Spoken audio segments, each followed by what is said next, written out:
다 함께 마음을 모아서 조용한 기도 드리겠습니다.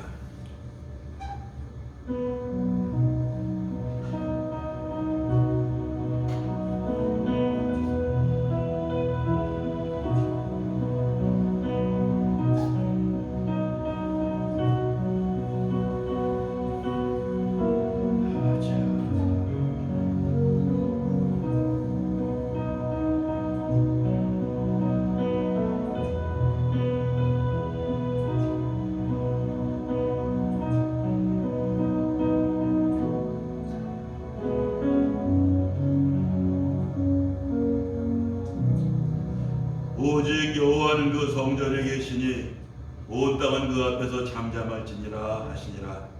하나님은 영이시니 예배하는 자가 영과 진리로 예배할지니라. 아멘. 거룩하신 하나님 아버지, 저희를 불러주시고 예배하는 자녀로 삼아주신 것에 감사를 드립니다. 저희의 마음을 성령으로 충만케 하사 창조주 하나님께 찬양과 경배를 올리게 하시고 십자가를 지신 성자 예수님께 감사드리게 하여 주시옵소서. 고단한 인생길에 동행하시며 우리의 삶을 인도해 주신 하나님께 감사드리며 우리를 구원하신 예수님 이름으로 기도드립니다. 아멘. 찬송가 10장 함께 찬양드립니다.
성시교독 1번입니다.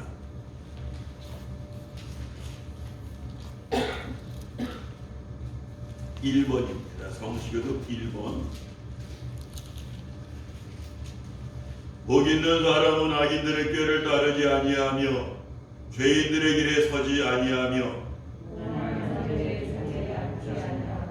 오직 여호와의 율법을 즐거워하여 그는 시내 가에 심은 나무가 철을 따라 열매를 맺으며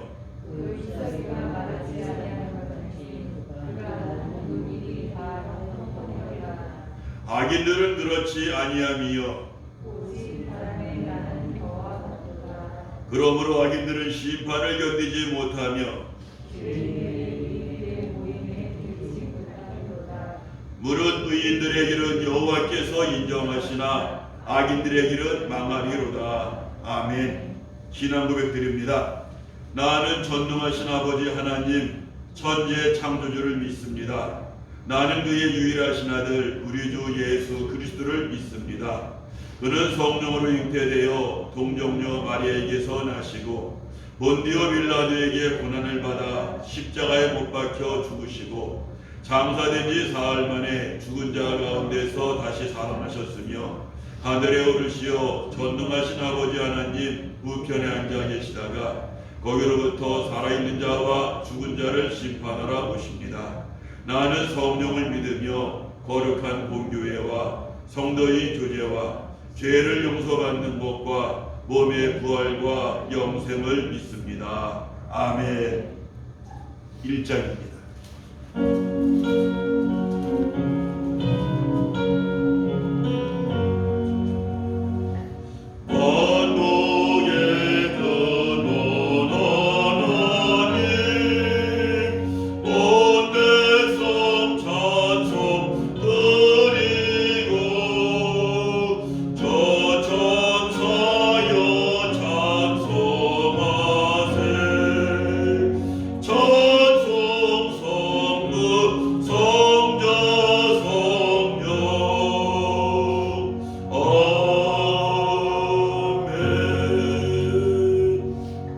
기도하겠습니다. 하나님 아버지 감사합니다.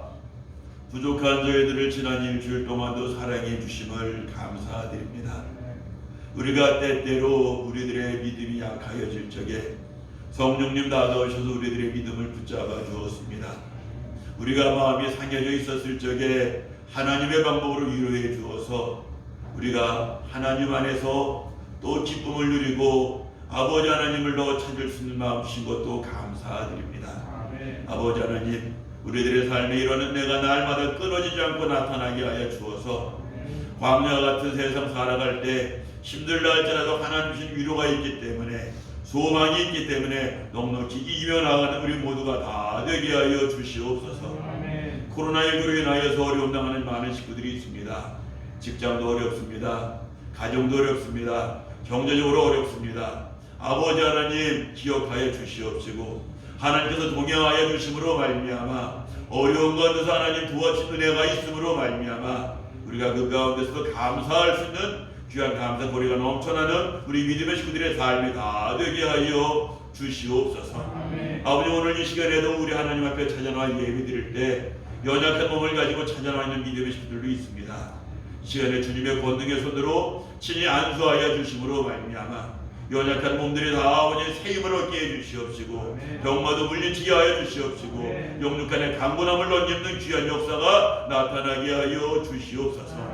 아버지 우리가 함께 모여서 예배드리고 싶습니다. 함께 교제하고 싶습니다. 그러나 아버지 하나님 여러가지 방역수칙으로 인해서 모여서 예배드리지 못하고 있다 할지라도 우리 모든 믿음의 식구들이 아버지 하나님 기도하는 가운데 영적으로 교제하게 해주시옵시고 우리가 위에서 기도했더니 하나님께서 내가 중보기도하는 사람의 삶을 통해서 이렇게 아름다운 은혜를 만들어 주었습니다. 우리가 깨달아 하는 가운데 아버지 기도를 통하여 역사하신 하나님을 우리가 더욱더 많이 새롭게 만나는 은혜가 또한 있게 하여 주시옵소서. 아멘. 아버지 하나님 이 시간에 간절히 기도합니다.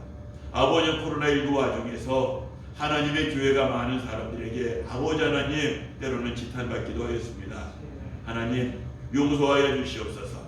믿음의 사람들이 이럴 때때로 잘 힘을 합하여서 아버지의 세상에서 정말로 빛이 되는 삶을 소금이 되는 삶을 살아감으로 말미암아 어두운 세상이 빛이 되어지는 우리 모든 교회들 다 되게 하여 주시옵소서. 아멘. 아버지는 오늘 이 시간에도 부족한 중에 하나님 말씀 들고 전하게 됩니다.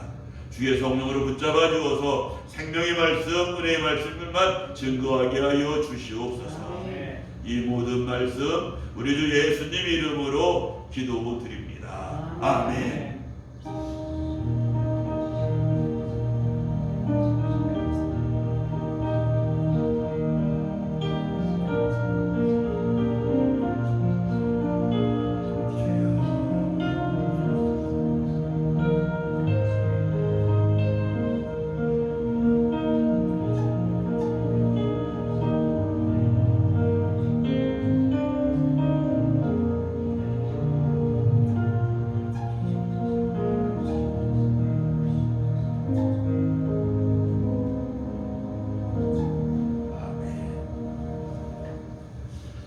말씀 찾아보겠습니다.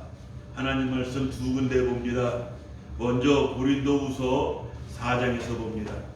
신약성경 고린도후서 4장 17절과 18절 말씀 먼저 보고요. 이어서 히브리서 말씀 보도록 하겠습니다.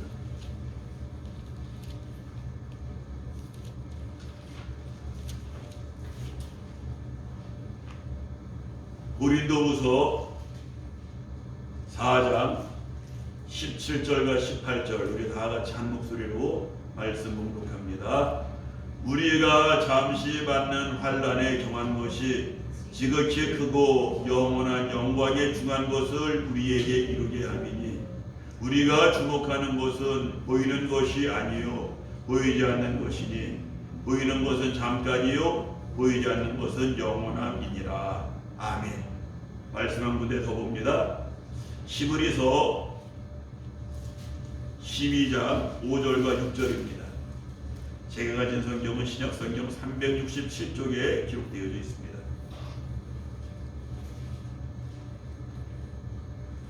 히브리서 12장 5절과 6절 우리 한 목소리로 말씀 또 봉독합니다.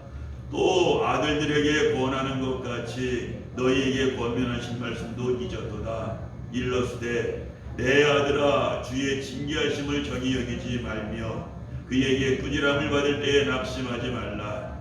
주께서 그 사랑하시는 자를 징계하시고 그가 받아들이는 아들마다 채찍질하시니라 하였으니. 아멘.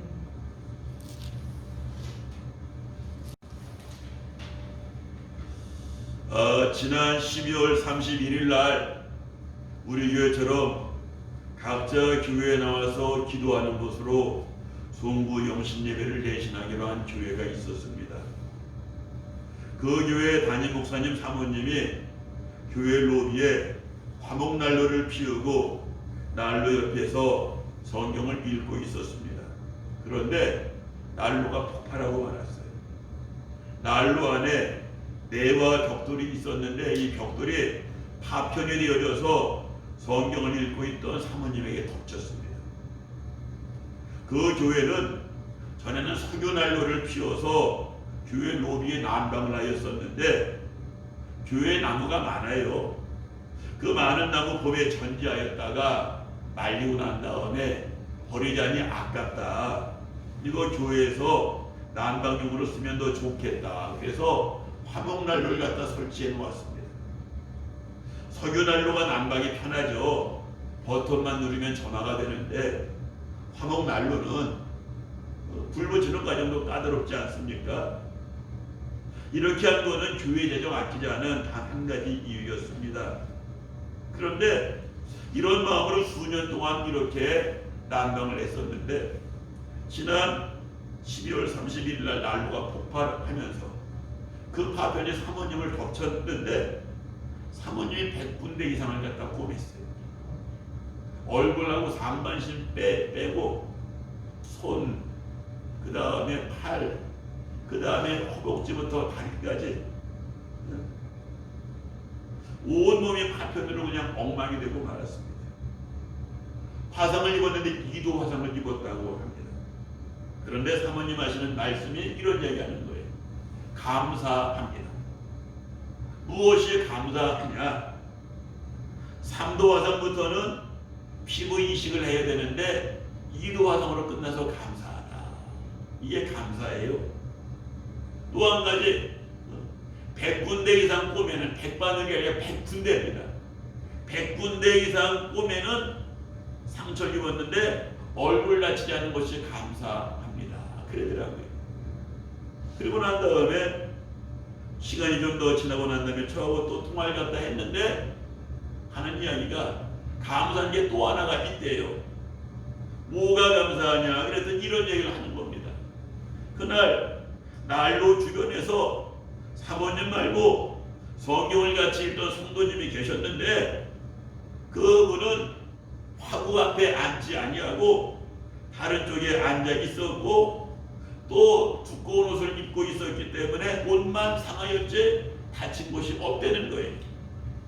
그래서 하는 이야기가 뭐라고 말하냐? 만약 내가 아니라 그 성도님에게 파편이 날아들었다고 하면 얼마나 어려웠을까. 행여나 성도님이 다쳤다고 하면은 이 일 뒤처리하는 게 얼마나 힘들었을까. 성도님은 좋은 마음으로 그냥 치료만 되면 된다라고 이야기하는지 모르지만은 그분의 가족 가운데 어떤 사람이 교회를 상대로 해서 치료비는 당연한 것이고 간병비는 위로 뭡니까 위자료니 막 이런 이야기하게 되면 이 교회가 얼마나 시험에 들까. 그런데 내가 다쳐서 감사하다 이런 이야기를 갖다 하는 거예요. 저는 이 이야기를 갖다 들으면서 생각나는 찬송이 있었습니다. 시험 닥쳐와도 흔들리지 않아 귀하다 이 평안함. 그 다음에 뭐예요? 주가 함께 계셔 내 마음속에. 주님이 나와 함께하고 있으니까는 이러한 고난 가운데서도 감사할 수 있었다. 사모님이 이렇게 생각할 수도 있었을 것 같아요. 하나님, 교회 재정 아끼려고 석유난로 대신 화목난로 사용했습니다. 화목난로 불 붙이기 위해서 내가 매일 예배 있는 날마다 수고했습니다. 그 난로 앞에서 고구마 구워 먹던 것도 아니고 성경 읽다가 이런 엄청난 사고 난 거 해도 너무하는 거 아닙니까? 이렇게 불평할 수도 있을 텐데 사모님 마음에 성령님이 계시니까는 불평보다는 감사가 되어지는 거예요. 여러분들, 고난이라고 하는 거는요, 내가 신앙적으로 올바로 서 있는가 아니면 좀 부족한가 하는 걸 갖다가 검사할 수 있는 리트머스 시험지가 되어진다 하는 겁니다. 고난을 받는 가운데서도 그 가운데서 감사거리를 갖다 찾을 수 있으면은 내 안에 성령님이 계시는 것이고, 내 안에 성령님이 떠나고 나면은 감사하지 못하고 원망, 불평만 하게 되어진다 하는 것이죠. 고난을 당하는 보통 사람들은 원망하고 불평합니다. 나에게 왜 이런 고난이 있는가? 하나님 살아계신 거 맞는가? 의심합니다. 그런데 많은 사람들이 착각하는 것이 무엇이냐? 예수 믿으면 고난이 없다. 예수 믿는 나에게 고난이 있다고 하는 것은 하나님이 안 계시는 거 아니냐, 이러한 착각하는 사람들이 있다는 거예요. 여러분들 성경을 읽어보세요. 바울이 무슨 말을 합니까? 사도행전 14장 22절에 이렇게 말합니다. 제자들의 마음을 굳게 하여 이 믿음에 머물러 있으라 권하고, 그 다음에 또 우리가 하나님의 나라에 들어가려면 많은 환난을 겪어야 할 것이라 하고, 바울이 말합니다. 우리가 하나님 나라에 들어가기까지 환난이 있다, 고난이 있다라고 이야기하고 있는 것입니다. 바울도 많은 환난을 당하였습니다. 고난을 당하였습니다. 바울은 자신이 당한 환난은 이렇게 말합니다. 내가 수고를 넘치도록 하고 옥에 갇히기도 더 많이 하며 매도 수없이 맞고 여러 번 죽을 뻔하였으니, 유대인들에게 40에 하나 감한매를 5번 맞았으며 3번 태장으로 맞고 1번 돌에 맞고 3번 파손하고 일주일을 깊은 바다에서 지내며, 그 다음에 또 이렇게 말해. 또 수고하며 애쓰고 여러 번 자지 못하고 줄이며 목마르며 여러 번 굶고 죽고 헐벗었다. 바울이 살아왔던 길을 갖다 말할 적에 내가 옥에도 갇혔다, 매도 맞았다, 바다에서 파손해서 죽을 뻔했다, 추웠다, 굶주렸다, 헐벗었다, 이런 자기가 당했던 고난을 쭉 이야기하고 있는 거예요. 그런데요, 바울은 이러한 고난만 당하였느냐? 고난을 겪었지만은 고난 중에 위로하시는 하나님도 만났다 하는 거 아닙니까? 성도들이요, 환난을 당하지 않는 것이 아니라, 고난을 당하지 않는 것이 아니라 고난도 당하지만은 그 가운데서 위로하시는 우리 주님도 같이 만난다. 이것이 성도의 특권이라 하는 것이죠. 그래서 바울은 이렇게 말합니다. 그리스도의 고난이 우리에게 넘친 것 같이 우리가 받는 위로도 그리스도로 말미암아 넘친다. 고난만 넘치는 게 아니라 위로도 넘친다라고 고린도후서 1장 5절에서 말씀하고 있습니다. 지난 주간에 우리 지방의 원로 목사님이신 황치영 목사님이라고, 이분이 하나님 부르심을 받고 하나님 나라에 가셨습니다. 목사님은요, 젊어서 20대 초반이죠. 20대 초반에 능망령을 알아서 한쪽 배를 전부 다 띄어냈다고. 늦게 예수를 믿고 40이 되어서 목사 안수를 받고 교회 개척을 갖다 했습니다. 그런데 개척교회 하는 와중에 신장이 나빠져서 신장 투석을 갖다 일주일에 3회씩 다니면서 하게 되어 있어요. 투석하는 사람이 얼마나 힘든지 여러분들 모르죠? 저는 저희 어머니 모아서 알아요. 추석 한 번 하고 이렇게 집에 들어오시잖아요. 이러면요, 좀 죄송한데 널브러집니다. 그냥 지쳐서 그냥 어머니하고 휠체에서 내려드리면 그냥 침대에 그냥 누워가지고 아무것도 못해요. 여기 목사님도 그랬을 거예요. 목사님도 그런 고난을 갖다 겪었을 거예요. 그뿐만 아니라 추석하는 사람은 음식도 가려 먹는 게 얼마나 많은지 몰라요. 충분한 영양 공급이 안 돼서 더 힘들었을 거예요. 그런데 이 목사님에 대해서 이야기해서 그런 얘기를 하는 거예요. 목사님은 개척교회였는데 교회 한 구석에 사무실을 갖다 만들어 놓고 거기에 침대를 갖다 놓고 거기서 기도하고 성경 보고 자고 그렇게 목회를 갖다 했다. 추석하고 난 다음에 쉬고 싶을 텐데 쉬지도 못하고 설교 준비하고 기도하고 고난이죠. 근데 여기 장례식에서 조사를 맡았던 목사님이 이런 이야기를 갖다 하는 거예요. 이 목사님이 지금부터 20년 전에 돌아가실 뻔했다가 회복됐대요. 그때 두 가지를 말했다고 합니다. 하나님이 나에게 은혜 주셔서 우리 아들이 목사 안수 받는 거 보고 하나님 앞에 갔으면 원이 없겠습니다. 또 한 가지는 나 죽으면은 시신지증하고 장례 결실을 천국 환송 예배를 드려달라. 이것이 20년 전에 했던 유언이라고 합니다. 그런데 조사하는 목사님 말씀이 하나님이 그 생명 20년 연장시켜 주어서 아들 목사 안수 받는 거 보게 만들어 주셨고 그 아들 결혼해서 손주까지 보게 하셨으니까는 좀 짧게 살았다고 말하면 짧은지 몰라도 하나님은 본인이 원했던 것 이상으로 누리게 만들어 주었다. 목사님이 이번에 위독해지고 났더니 이 돌아가신 목사님 사모님이 출석하던 서광감독이 이근희 목사님에게 말했대요. 우리 목사님이 살아계실 적에 이렇게 정신곤전하셨을 때 나 죽고 나면은 시신지증하고 천국 환송 예배나 드려줘라고 이야기했는데 그랬더니 이 말씀을 갖다 듣고 서광교에서 그렇게 합시다 그래서 서광교에서 천국 환송 예배를 잘 드렸어요. 저는 이 천국 환송 예배를 갖다 드리면서 생각난 말씀이 하나가 있었어요. 그들의 눈물 골짜기로 지나갈 때 그곳에 많은 샘이 있을 것이며 이른 비가 복을 채워주나이다.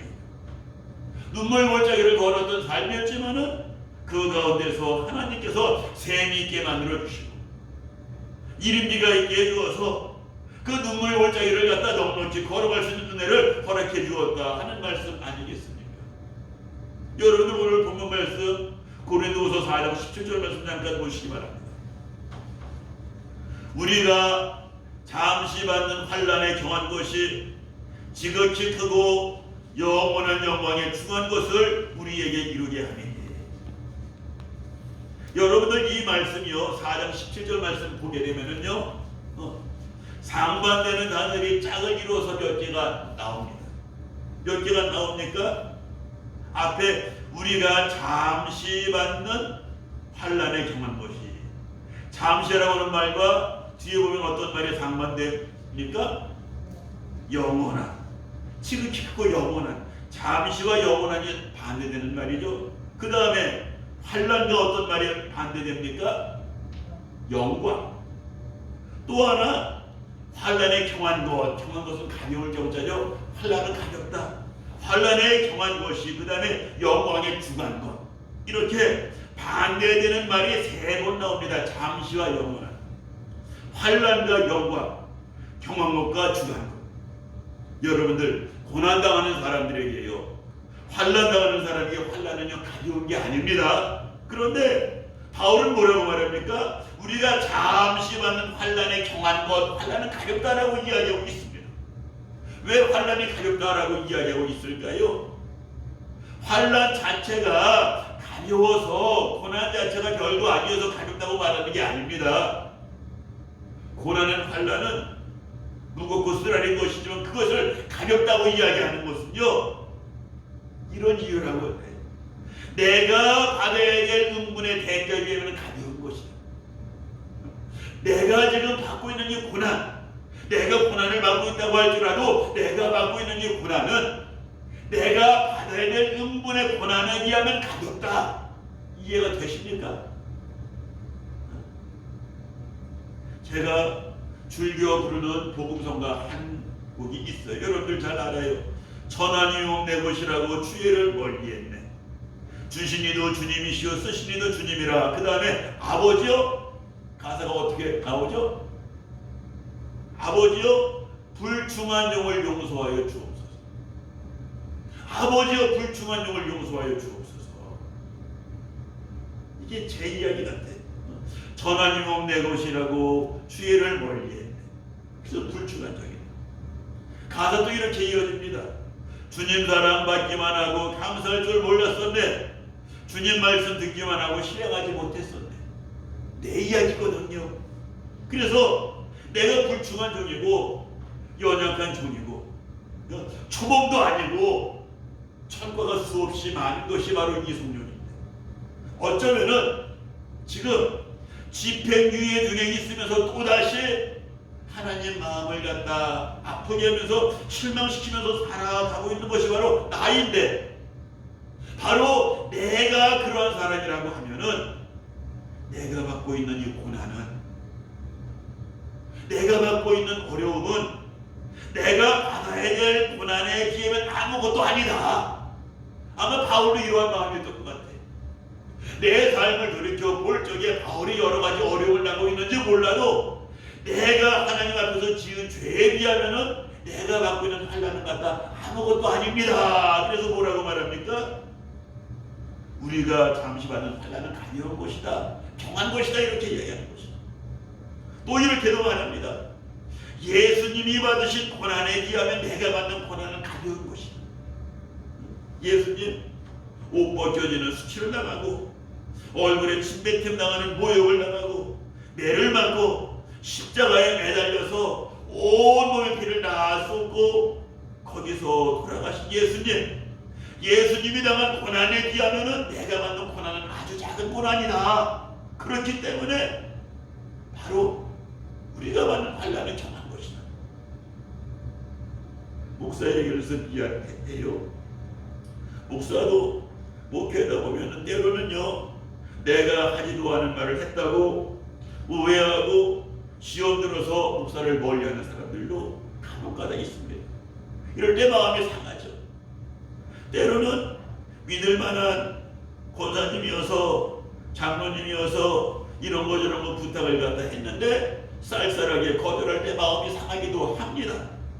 그러나 예수님 당하신 일을 갖다 생각하면, 예수님이 당하신 이 고난을 갖다 생각하게 되어지면은 내가 받는 아픔은, 내가 당하고 있는 고난은, 나에게 주어진 상처는 갖다 아무것도 아니다.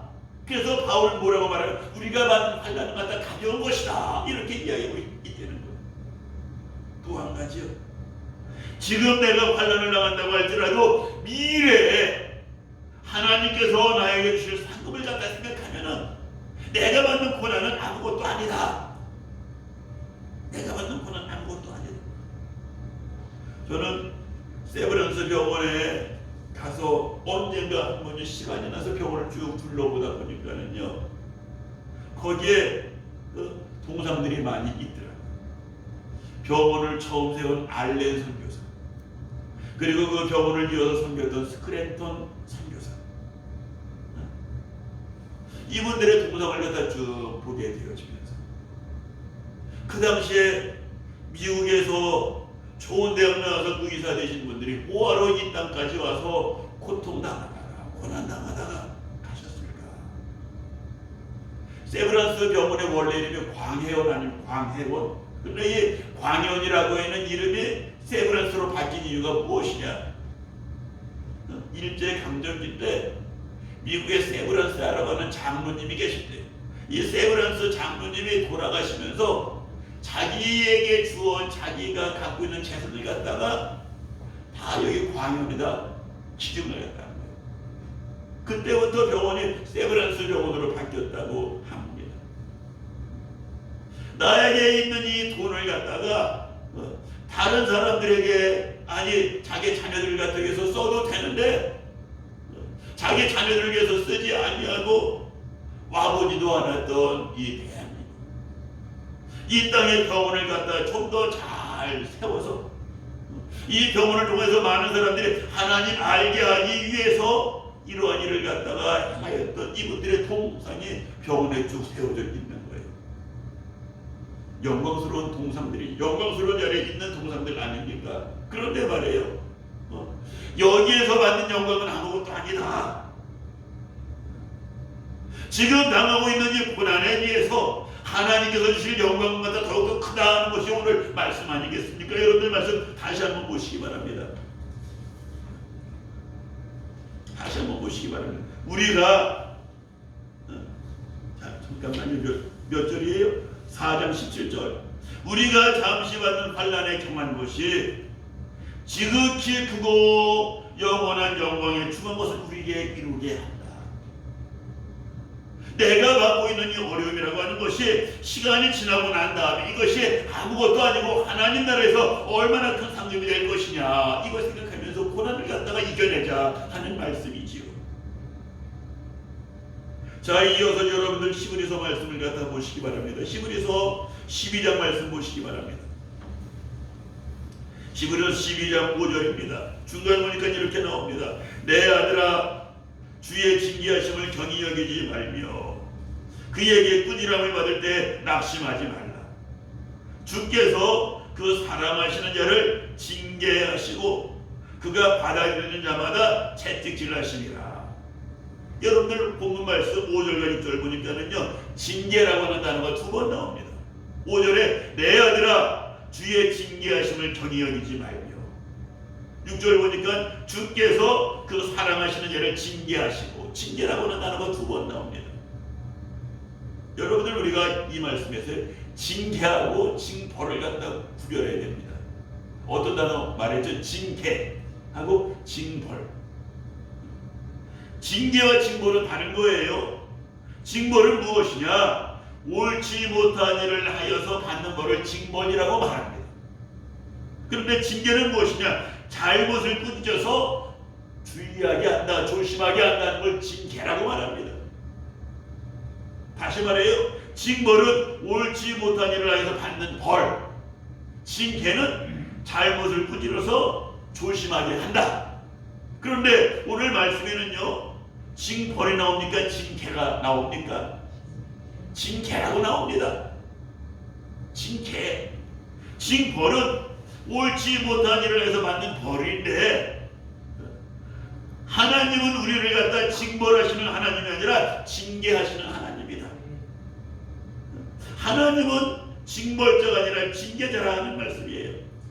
징벌자 하나님은 내가 옳지 못한 일을 할 때마다 벌을 내시는 하나님이지만은, 징계자 하나님은 내가 잘못할 때 꾸짖어서 주의를 주시는 하나님이므로 징계자 하나님 아닙니까? 여러분들에게 있어서 하나님은 징벌자 하나님이에요, 징계자 하나님이에요. 징계자 하나님이에요. 징벌자 하나님은요, 재판관과 같은 이미지를 가지고 있습니다. 너 이러한 죄를 갖다 지었어. 검사가 말합니다. 이 사람은 이러이러한 죄를 지었습니다. 그래? 그것에 대한 벌이 이것이다. 바로 재판관이 하는 역할 아닙니까? 징계자 하나님은 아버지와 같은 모습이에요. 잘못했다 하였을 적에 이걸 갖다 꾸짖어서 앞으로 조심하게끔 파일려는 게 바로 아버지의 모습 아닙니까? 그래서 오늘 말씀에도요, 내 아들아, 5절 말씀 보세요. 내 아들아, 주의 징계하심을 경히 여기지 말라. 하나님은요, 아버지 하나님이다. 우리가 섬기는 하나님은 재판관 하나님이 아니라 아버지 하나님이 낳는 이 말씀 아니에요. 아버지 하나님은요, 나를 갖다 자녀를 생각합니다. 자녀를 생각하기 때문에 바로 징벌의 목적은 심판이지만 징계의 목적은 치유하는 거예요. 고쳐주는 거예요. 고쳐주는 거예요. 믿지 않는 사람들에게 하나님은 징벌자 하나님인지 몰라도 여러분에게는, 우리에게는 징벌자 하나님이 아니라 징계자 하나님, 아버지와 같은 마음을 가지고 성령아 너 이러면 안 된다, 고치시고 다듬으시고 어루만져 주시는 그 하나님이 바로 징계자 하나님 아닙니까? 여러분들 요셉을 알고 있죠? 여러분들 요셉 하면 무엇이 생각납니까? 요셉 다 알잖아요. 요셉 보디발의 아내의 성적인 유혹을 물리친 절제된 인격의 소유자 요셉. 또 우리가 아는 요셉이 어떤 요셉이에요? 하나님 신 지혜를 가지고 꿈을 잘 풀어서 흉년을 이겨낸 애굽의 총리가 된 요셉. 또 여러분들이 아는 요셉이 어떤 요셉입니까? 자신을 종으로 팔았던 청들을 갖다 용서해 주었던 요셉. 이런 요셉의 모습만 떠올라요. 그런데 성경에는 요셉에 대해서 부정적인 이야기를 하는 게 있습니다. 기억나는 거 있어요? 잘 몰라요?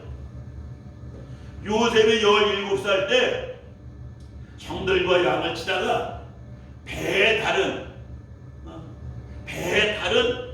형들이 잘못한 것을 갖다 아버지에게 일러 바쳤던 요셉. 성경에 나와 있는 요셉 이야기.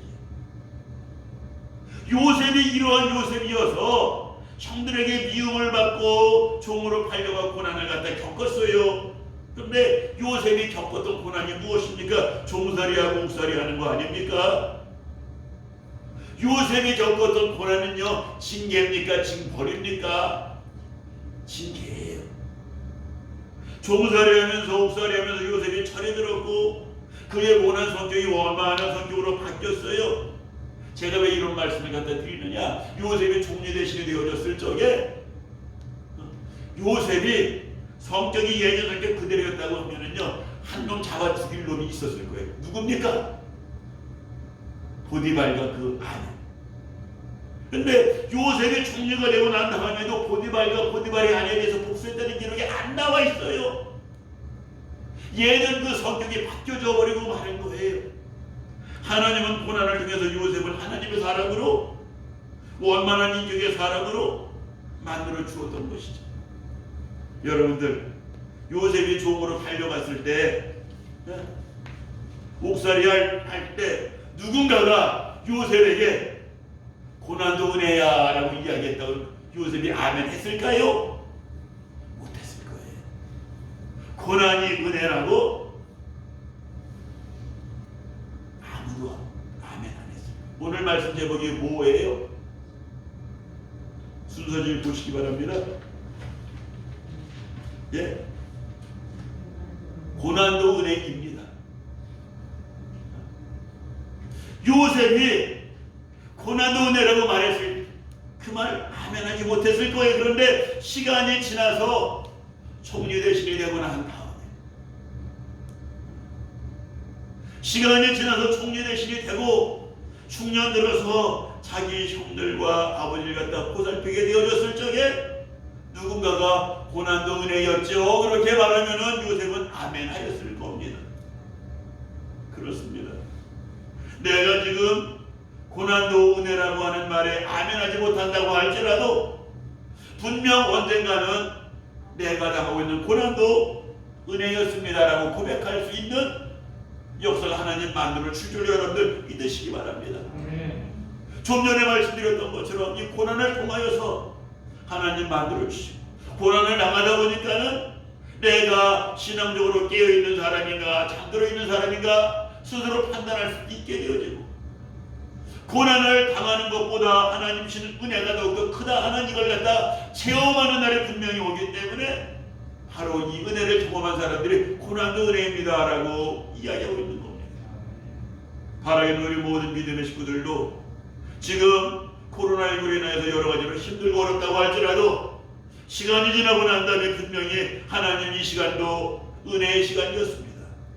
이 시간도 나 혼자 있는 시간이 아니라 고난도 있었지만은 하나님 주시는 위로가 있어서 내가 견뎌낼 수 있는 시간이었습니다. 감사합니다. 사랑합니다. 고백하는 날이 분명히 돌아올 줄로 믿고 오늘로 내일로 감사하며 살아가는 우리 모든 믿음의 식구 되기를 주님의 이름으로 축원합니다. 아멘. 기도하겠습니다. 하나님 아버지 감사합니다. 오늘 말씀을 통하여서 고난도 은혜가 되어짐을 우리가 들었습니다. 이 말씀이 우리의 귀에만 들려지는 것이 아니라 고난이 은혜가 되어지는 역사를 하나님 만들어 주심으로 말미암아 시간이 지나고 난 다음에 이 시간도 하나님께서 나를 사랑해 주신 은혜의 시간이었습니다. 고백하며 감사하며 살아가는 우리 모두가 다 되게 하여 주시옵소서. 아버지, 저희들은 연약하여서 오랜 시간의 고난을 견뎌내지 못합니다.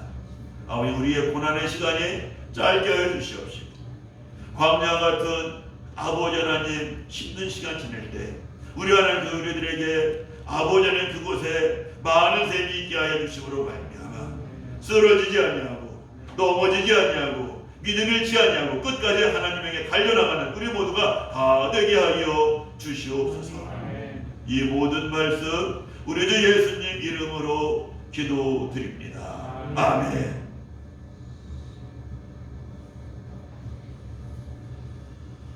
우리 찬송가 411장 함께 찬양드리고 축도로 예배 마치겠습니다.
이제는 우리 주 예수 그리스도의 구원의 은혜와 하나님 아버지의 극진하신 사랑하심과